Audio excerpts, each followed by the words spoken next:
I found a canister, Alicia said from the doorway. Under Zarakonar's room. We'd gone looking for the original copy of the spell. It's safely destroyed. But next to it, his stomach plummeted. In all the excitement, he'd forgotten about the memory jar. It hadn't been on the same level as the workshop. It wouldn't have been disenchanted. He had the thing that he wanted. He had the thing that he had wanted most in the world, after he already decided that he didn't want it. She held it out. He took it with trembling hands. All the answers were right there. "Are you going to open it?" she asked, when he hadn't actually opened it. "He's in there, you know," Gav said. "Who?" "Gavarax." He looked up at her. "I'm not him. But if I get these back, I think I will be." She nodded slowly. "Can I ask a question?" "You can ask." That didn't mean he would answer. That didn't mean he could answer. "What's the writing around the lip of the jar?" That he hadn't expected. It seemed familiar. The ink crossed over the line of the seal. He pieced the symbols together. "Oh." "What?" She peered at it. "It's a trap," he said heavily. "If anyone but Zarakonar opens it, the memories will erase." "He expected you to find it," she breathed. "He expected us both to find both the jar and the spell," he said. He put the jar down carefully and then kicked the mattress as hard as he could. "He outplayed us the entire time." "Yeah, well, a lot of good that did him," Alicia pointed out. "His head got eaten by a squid, and then his skin melted off his corpse. We needed a bucket to go get him all off the floor." That did make him feel a bit better. "What did you do with it?" "Burned it, and then poured acid on the ashes," she said promptly. "Apparently, the mayor and Orla both have experience in getting rid of dead dark wizards. They were very helpful." Gav considered the jar. "How do you make that kind of decision?" she said, more asking the universe than him. "I already made it," he answered. "I'm just trying to work up the nerve." If he left it, he would never be free, he knew, but it was unexpectedly difficult to murder one's own self. He closed his eyes and twisted the lid. There was a little pop. He opened his eyes. The dark gray grains were already turning black before his eyes. They crumbled like ash, swirling up and dissolving into the air, leaving an empty jar. He set it carefully aside and went back to sorting through his belongings. "Where are you planning to go?" she finally asked. "I hadn't really decided yet," he said. "Somewhere that hasn't heard of Gavarax, where I can figure out who Gav is. Someone wise once told me I wouldn't be free of his mistakes as long as I keep benefiting from them." She watched him poke around the piles. "Do you actually remember anything about what's beyond the village?" He examined the hat in his hands with a great deal more care than the hat deserved. It was a very ugly hat. "Not clearly, no," he answered. "Why are you still here? Why didn't you go home with your brother?" "It didn't seem right to leave you here," she said, nudging a pile with one foot. And in his hurry to get away from the remaining dark wizards, he didn't seem to remember why he came in the first place. He's probably already home, bragging to everyone about how he defeated Zarakonar. I doubt they'll even notice that I'm still gone." "I'd hoped you'd stay," he blurted. "I had a whole scenario planned out in my mind where I was a hero and I saved you and you realized that I was a good person all along." "And I'd kiss you and we'd ride off into the sunset," Alicia said, her tone bitter. "I realized how stupid it was," he offered, "as soon as I really thought about it. It was just the glamour." Her tone was bleak. "Beauty makes people want to be heroes. Except when it came right down to it, I didn't really want to be a hero. I just wanted you to be safe." He looked down. "Why did you save me? I mean, I was the bad guy. I betrayed you. I think most heroes would agree that the world would be better off without me." "I wasn't really thinking about it," she said. "I'm still mad at you, but I didn't want you to die either." That's the difference, isn't it? He said. He stopped and really considered it. Whether you want to be a hero or you just want to do the right thing. Does it really matter? Asked Alicia. What you want? For the rest of the world, all they have to go on is what they see. He snorted. Then the snort turned into a laugh, and he rolled out of control. Alicia looked at him. Alicia looked at him funny. He tried to explain, but every time he started to speak, he ended up laughing again. She waited, more patiently than he really deserved. Finally, he managed to get himself under control. Sorry, he said, wiping his eyes. It's just, if who we are to ourselves is what we remember, and who we are to the rest of the world is what they see, who the hell does that make me? She considered him. Who do you want to be? Damned if I know, he shook his head. I'm no hero. I think we've established that. Do you want to be evil? No. To his surprise, that came automatically. Do you want to be good? I'm not really sure what that means, he confessed. He thought about it a little more. I want to be better.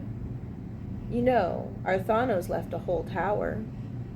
Me, as a hero maker? He shook his head. No, absolutely not. I'm not sending children out to nobly die. She nodded. I never really liked her, you know. She was such an ass. Pretty much.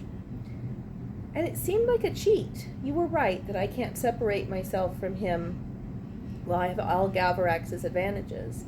Giving up the castle feels right. Taking our Thanos tower cancels that out. It was partially my fault she died, after all. Alicia made a non-committal noise that he decided to take as positive and kept going. I thought about what you said, he said. I can't really undo any of the things Galvarax did. I wish I could. But I couldn't figure out how to do it when I had absolute power, and I'm certainly not going to be able to fix it now. But I'd like to make things better. Not big hero stuff, so not slaying dragons and fighting dark wizards. Little stuff. Little stuff that matters. Like Orla said, dark wizards come and go, but rodents are forever. I can't undo anything, but maybe I can sort of balance it out. Do you know how to do that kind of magic, she asked. I haven't the foggiest idea, he said, but I'll make it up as I go along. I've been getting better at that. What about you? Me? She looked surprised. You're free now, he said. I mean, we lost the key, but the collar would have been disenchanted with everything else. I guess. It was her turn to take great interest in the mounds of stuff. You're not going to get a hero's welcome at home, are you? He said, reading the lines of her posture, even though you helped defeat the Arconar. Maybe I would, she answered, but even if I did, it wouldn't last for long. I'd still be the ugly one, the youngest one, the unnecessary one. Still good for nothing more than marriage bait. And he'll either feel like he's marrying up or down, and he'll never forget it. You're good, you know, Gav said. He tried to edge into it. He didn't know how she'd respond. You have a lot of potential. A lot of good that will do me, she said, rolling her eyes. Potential isn't worth much. It is with a teacher. She looked up, startled. I'm not a great teacher, he admitted quickly, but if you want to come with me, I'll teach you what I know, and we can figure out the rest together. I'm not interested in being your second-rate princess either, she said. You're not a second-rate anything. You're a first-rate apprentice, he said. You deserve a first-rate someone someday. Let's be honest, I'm a mess. She crossed her arms at him, but her lips twitched. He ran a hand through his hair. He really meant it, he realized. He wanted a princess. He had wanted a princess because he had been told he couldn't have one. He remembered how it felt to get power and fear that he craved, and how it tasted like ashes. Maybe he needed to work on some more fundamental things before he tried for true love. With someone else, someone he could start fresh with. But Alicia, she knew him like no one else did, and he didn't want to lose that. All I was hoping for was he searched for the right word, a student, a conscience, a friend. She regarded him, thinking, how much of this is because you can't even remember the name of the next town over? At least 73%, he said promptly. I get half of any treasure and we find or fees were awarded, she said. Done, mostly because it's probably not going to be very much, he said. I get veto power over any major decisions. We make them together, and if we can't agree, we split up. We sleep foot to foot, and you always turn your back if I want to change. Done. We come back this way in a year and check on everyone. The thought of seeing the town, how the town would fare, unexpectedly brought a mist to his eyes. He had people he cared about, and he wanted to see how they were doing. Done. When the party of heroes nearly rode down a pair of commoners walking down the road, the warrior in the lead grumbled under his breath and tried to guide his horse around them. Their wizard insisted on stopping to question the two, though. The warrior rolled his eyes. The man was middle-aged and balding. The woman, a decade or two younger, was plain and rather ordinary-looking. Their clothes seemed well-made enough, but not particularly prosperous. Small folk, the kind that knew little of the great battles between good and evil. But the wizard liked to know everything she could before they rode into a situation, a tedious level of detail, and he'd learned it was faster to let her ask than to argue. What can you tell us of the doings of Dread Lord Gavarax, my good fellow? She asked. The two exchanged a look. Actually, I'm pretty sure he's dead, said the man. Dead? The warrior exclaimed. But we were planning to defeat him. Someone beat us to it?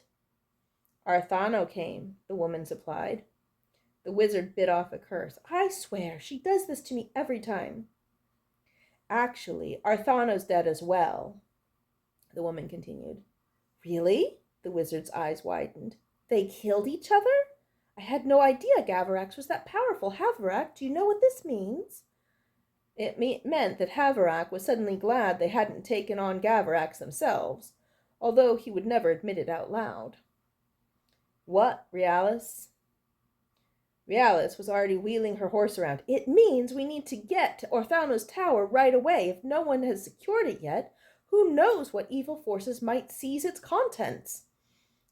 Havarax suspected that Realis was more concerned with rival wizards beating her there, but he wasn't going to argue. Well, if Gavarax is dead, there isn't much point in continuing this way. Oh, I wouldn't say that, said the man, startling the warrior. He'd almost forgotten the fellow's existence. The town just finished up their garlic festival, but I hear there's still plenty of quality garlic left. And tea, added the woman, exchanging another glance with her companion. I hear the castle offers an unforgettable afternoon tea. Garlic is known for its unfathomable magical powers, I've heard, Realis said, pondering. But no, our duty is to secure the tower, tea or no tea. Havarax couldn't help but feel that the commoners were laughing at him as he turned away in disgust. But he knew it couldn't be so. Their faces were so perfectly serious, and besides, everyone knew that good and evil were no laughing matter. The end.